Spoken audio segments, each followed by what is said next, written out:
Hi guys, আজকে আমি আর নতুন একটি ভিডিও নিয়ে এসেছি আপনাদের কাছে। তো আজকে আমার মনটা একটু খারাপ আছে অবশ্যই। কেন খারাপ আছে সেই বিষয় সম্পর্কে আমি আপনাদের সঙ্গে আলোচনা করব।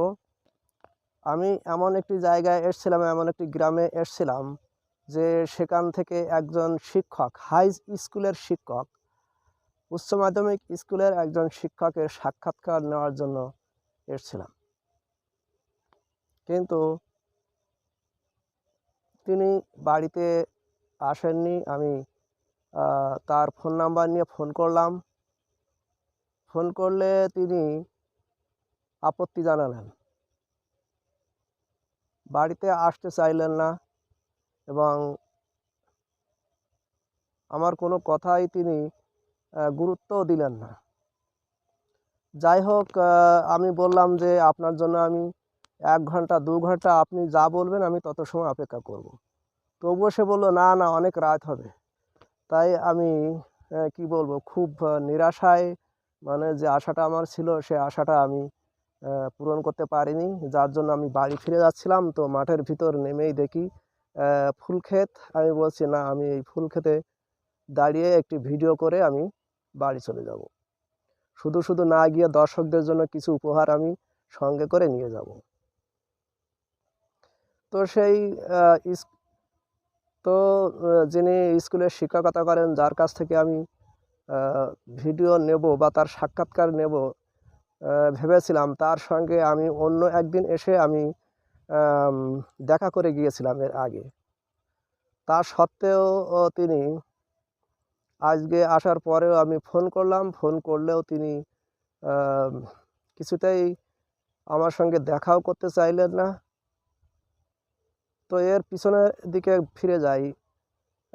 তার সঙ্গে তাকে, তো তার নামটাও আমি উচ্চারণ করতে চাই না, কারণ মিডিয়ায় এইরকম ধরনের কিছু প্রচার করা ঠিক নয়।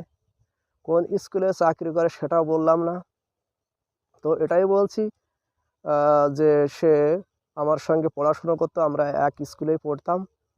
কলেজের বেলায় তখন, কলেজ বেলায় ঠিক মনে আসছে, হ্যাঁ হ্যাঁ, কলেজ বেলায় আমরা একই কলেজে পড়তাম, হাবড়া শ্রী চৈতন্য কলেজেই পড়তাম। তো খুব বন্ধুত্বপূর্ণ ছিল, কিন্তু এখন স্কুলে শিক্ষকতা করেন, আর তা বাদেও চাষবাস করেন, অনেক জমি জায়গাও তার মাঠে রয়েছে।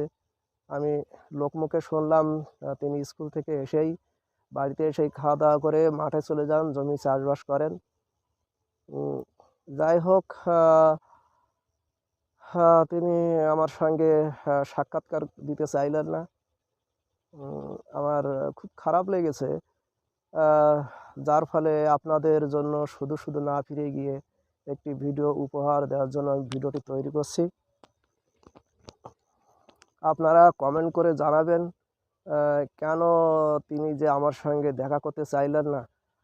তার অর্থনৈতিক দিক দিয়ে তিনি সবল, বা তার মানসিক পরিস্থিতি কি আমি সঠিক জানি না। কী কারণে তিনি আমার সঙ্গে সাক্ষাৎকার বা আমার ইন্টারভিউতে না যোগ দিক, সে তো আমার সঙ্গে একটু দেখা করার সময় দিলেও আমি খুশি হতাম। আমার সঙ্গে যে ইন্টারভিউ, আমার চ্যানেলে ইন্টারভিউ দিতে হবে এমন কোনো কথা নয়। যে একটু আমাকে যদি বলতো, হ্যাঁ আমি 2 ঘন্টা পরে বা 3 ঘন্টা পরে বাড়ি আসবো, আমি তবুও সেই 2 ঘন্টা বা 3 ঘন্টা আমি অপেক্ষা করতাম।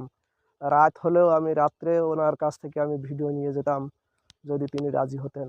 কিন্তু সাফসাফই বলে দিলেন যে আমার রাত হবে, আমি আসতে পারবো না এখন, বা আমি বললাম যখনই আসবেন আমি তখনই আপনার সঙ্গে দেখা করব। বলল, না না, আমি অনেক রাত হবে, আমি যেতে পারবো না, বাড়ি ফিরে যাও। যাই হোক, যদি তিনি বলতেন যে অন্য একদিন আসো, বা অন্য একদিন আমার সঙ্গে দেখা করো, বা ফোন নাম্বার, এই ফোন নাম্বারে তুমি ফোনে বাড়ি গিয়ে ফোনে কথা বলো, এরকম যদি কিছু একটা আশ্বাস দিতেন, তবুও হয়তো একটু মনকে আমি সান্ত্বনা দিতে পারতাম। আমার আর ইচ্ছা নেই যে ওই ভদ্রলোককে নিয়ে আমি ভিডিও করব, এরকম কোনো সদিচ্ছা আমার আর নেই। তো হ্যাঁ হ্যাঁ, এরকম আমাদের জীবনে সবারই হয়ে থাকে কম বেশি। তো আমি, আমার খারাপ লেগেছে যে বন্ধু, ছোটবেলার বন্ধু, এক স্কুলে একই কলেজে পড়াশুনো করবার পর কেন তার আমার প্রতি এত বিতৃষ্ণা? কিন্তু ভালো বন্ধু ছিল, সব কিছু ভালো ছিল, কিন্তু হঠাৎ কেন এত পরিবর্তন সেটাই আমি বুঝে উঠতে পারলাম না। তাই সাক্ষাৎকারের পরিবর্তে আপনাদের জন্য নিয়ে এসেছি ফুলের ভালোবাসা। আপনাদের এই ফুলের ভালোবাসাটুকুই আজ দান করলাম। তো দর্শক, আপনারা কমেন্ট করে জানাবেন। ভিডিওটি আমি এখানে শেষ করছি। আপনারা সকলেই ভালো থাকবেন, সুস্থ থাকবেন। ধন্যবাদ।